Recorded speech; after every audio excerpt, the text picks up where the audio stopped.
मुझे माननीय राज्यपाल महोदय के अभिभाषण पर बोलने का मौका दिया, उसके लिए बहुत धन्यवाद। मैं माननीय सभापति महोदय ये कहना चाहूँगा, इस डबल इंजन की सरकार में 2 वर्ष हो गए, एक भी काम नहीं हुआ है। खाली जो राज्यपाल महोदय ने जो अभिभाषण दिया वो एक पर्ची की तरह था। जिस तरह से पर्ची से दिल्ली से आए मुख्यमंत्री बन गए, उसी तरह से इन्होंने, इनके कैबिनेट मंत्री ने और मुख्यमंत्री जी ने इनको पकड़ा दिया, तो उन्होंने सीधा पढ़ लिया कि हमने ये कर दिया। न तो इनको लोकतंत्र में विश्वास है और न संविधान में विश्वास है। अगर लोकतंत्र में विश्वास होता, संविधान में विश्वास होता, तो हमारे राष्ट्रपिता महात्मा गांधी, जिसको पूरा विश्व पूछता है, जिन्होंने अंग्रेजों से लड़ाई लड़ी, उन अंग्रेजों को भगाया, आज उन्हीं का नाम उन्होंने हटा दिया।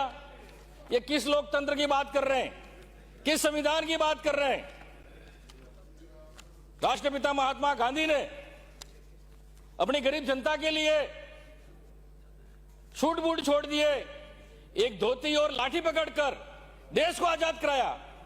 उनके नाम से नफरत है इनको।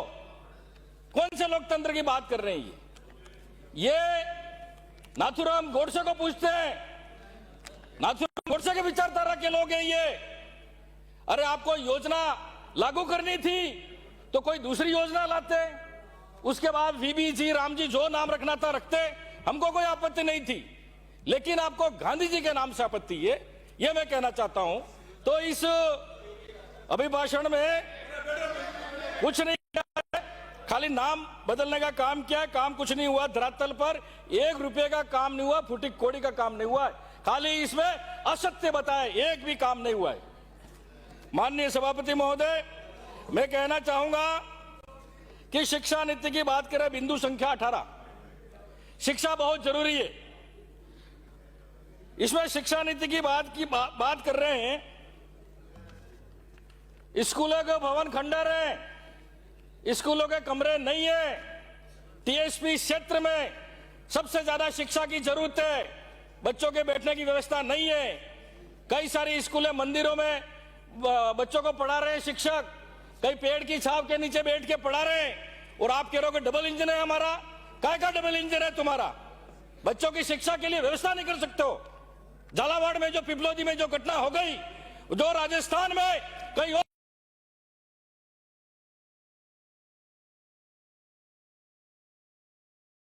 दूसरी स्कूल में भी घटना हो सकती है, ये जिम्मेदारी भी आपकी रहेगी, सरकार की रहेगी।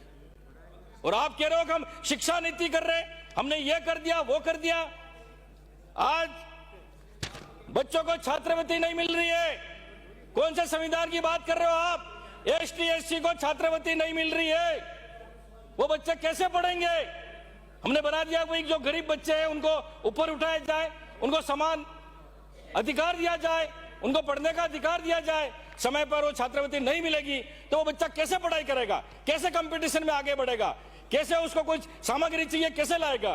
तो ये खाली जुमला है, इस अभिभाषण में कुछ नहीं है, खाली झूठ का एक चिट्ठा पकड़ा दिया और पढ़ दिया है।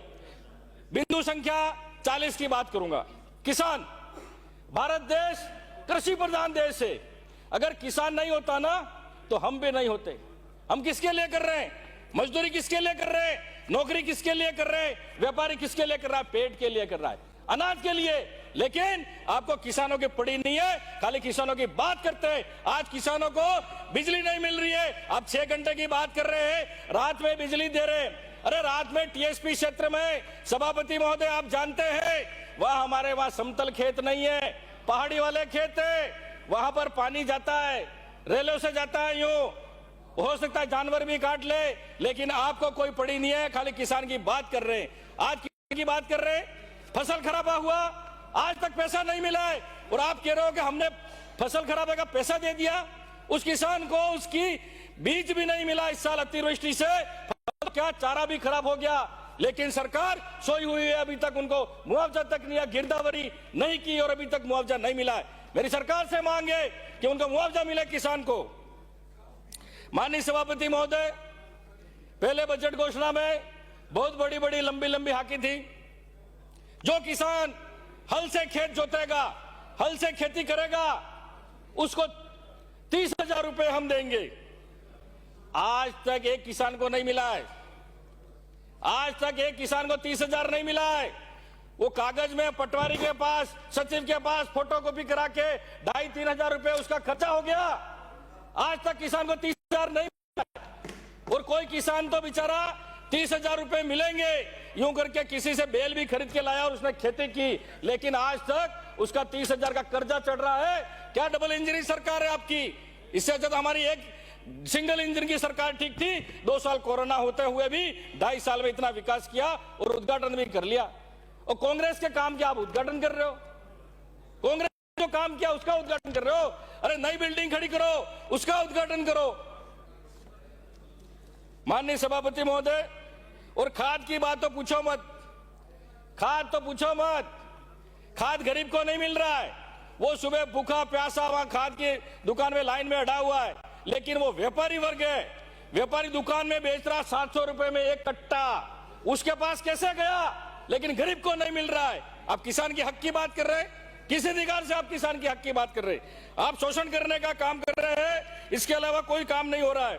मैं सभापति महोदय, बिंदु संख्या 7 मनरेगा हमारी सरकार ने 2000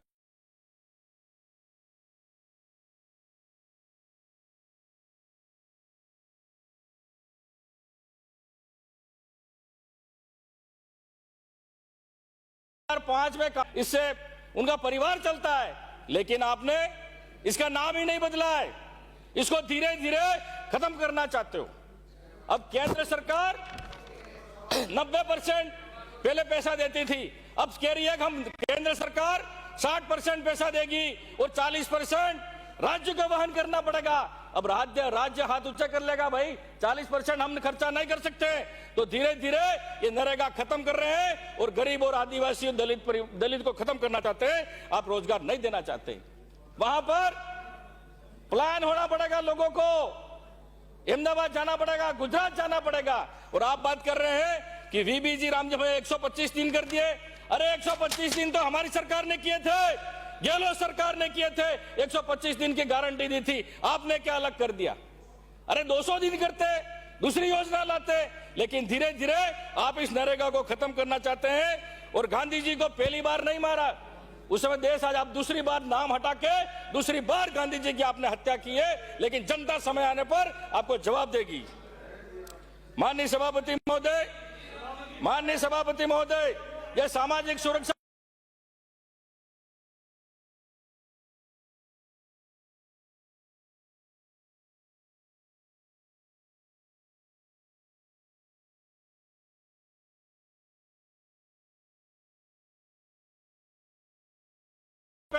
आप कह रहे हो कि हमने उनको पेंशन दे दी।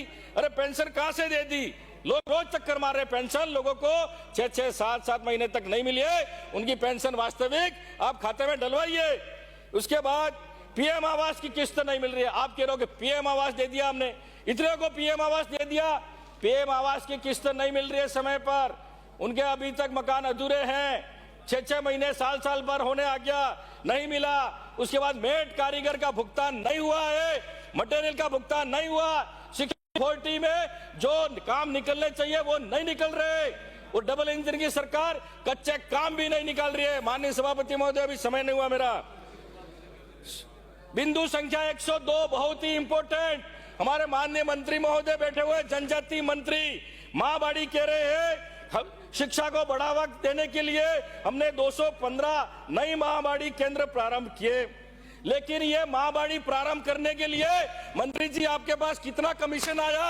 1.5 लाख रुपए लिए हैं एक महाबाड़ी के, तो आपके पास कितने आए मैं पूछना चाहता हूं। और महाबाड़ी में माननीय सभापति महोदय, माननीय सभापति महोदय, ये जनजाति का पैसा है, लेकिन इन्होंने समन्वयक गैर जनजाति के लोग लगाए। कौन से कानून के अंतर्गत लगाए?